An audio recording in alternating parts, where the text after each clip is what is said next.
Students of ninth class, let's once again study history, chapter 9, Medieval India.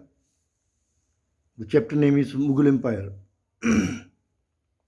So, we have been studying medieval India since we began our chapter, history of final term. So, first we studied the medieval period of southern India and then coming of Delhi Sultanate, and now after Delhi Sultanate, when Babur invaded India, the last ruler of India, that is Ibrahim Lodi, was defeated by Babur, and thus northern India fell in the hands of Babur, and Mughal period began. So we have the sources here: Aine Akbari, Taj Mahal, and Jama Masjid. So Aine Akbari, it was written by Abul Fazl, the minister and one of the 9 jewels at Akbar's court. So it is regarded as a precious source material for knowing the administration and culture of the reign of Akbar. That means we come to know everything about the judicial, about executive, and various other departments of Akbar and other kings.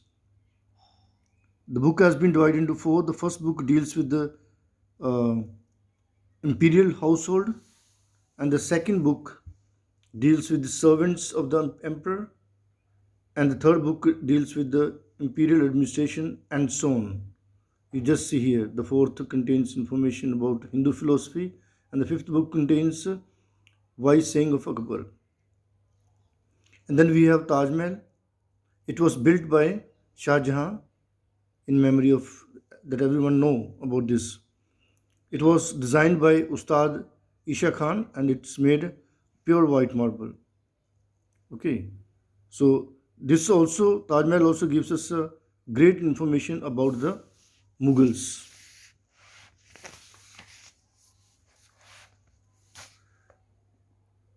So you go through this one, okay, and if you have any doubt, it will be cleared in the online classes. The entire structure of Taj Mahal is made of marble, and the walls are decorated with floral designs made of semi-precious stones. Then we have the Jama Masjid, another uh, sources which gives us great information about Shah Jahan's art, and is the biggest mosque in India. Its courtyard has the capacity to accommodate thousands of people at a time. It is built on a lofty basement with majestic flight steps leading to the imposing gateway on three sides. It has three gateways, four towers, and two 40-meter high minarets towers constructed of red sandstone and white marble. Then we have the Red Fort. It was built by Shah Jahan after he decided to shift his capital to Delhi. Red Fort. It is located on the banks of the Yamuna. Red stone, sandstone, and marble were used in its construction. The fort has massive walls and two gateways, and the western gateway is known as the Lahori Gate. Okay, and there are impressive building here in the Dwane-Am and Dwane-Khas. Dwane-Khas is the lavishly ornamented hall where the peacock throne was placed. Okay, the emperor hall was used by the emperor to give audience to the princes of the royal family, nobles, and other important dignitaries. Aurangzeb later built the Moti Masjid in the Red Fort.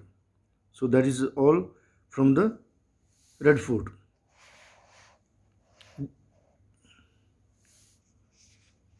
Now, we are going to study about Akbar, administration, and his rule. So, he was a greatest of Mughal ruler, okay, and he was guided by Behram Khan, as he was at the age of 13 when he ascended the throne. In the Second Battle of Panipat, the Mughal forces led by Behram Khan defeated Himu because it was a continued disturbance for Akbar, and he crushed the revolt of many other kingdoms also. Then after that, Akbar captured Malwa, Gondwana, Bengal, Gujarat, Kashmir, etc. Then he also finally defeated Ahmednagar, Berar, Khandesh. This everything came under Akbar and made a large empire. Then he also subdued the Rajput princes except Mewar. Then what happened? The famous battle of Haldigati was fought in 1576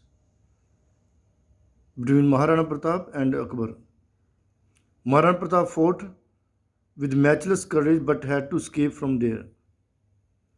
And by that time, Akbar died. Now, what was rule of Akbar? What were the policies of Akbar? The Rajput policy of Akbar proved to be one of his greatest achievements. He entered matrimonial alliance. He himself married some of the Rajput princes, and he encouraged his courtiers to marry the Rajput princes. Then, thus the Rajput policy of Akbar ended the century-old enmity between the Muslim rulers and the Rajput. There was a great enmity, but due to his religious policy, tolerant religious policy, Muslims and Hindus came together. So, it considerably affected the public policy of Mughal and greatly helped in the growth of composite culture. So, both came together, the Hindus and Muslim rulers, and therefore there was emergence of composite culture, mixed culture. Then, what steps he took to integrate, promote brotherhood among the Hindus and the Muslims? First of all, Akbar abolished the poll tax and jizya, which the non-Muslim were required to pay.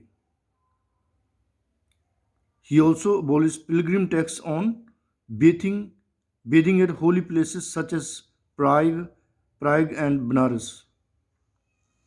Then, second step he took was to strengthen the liberal principles.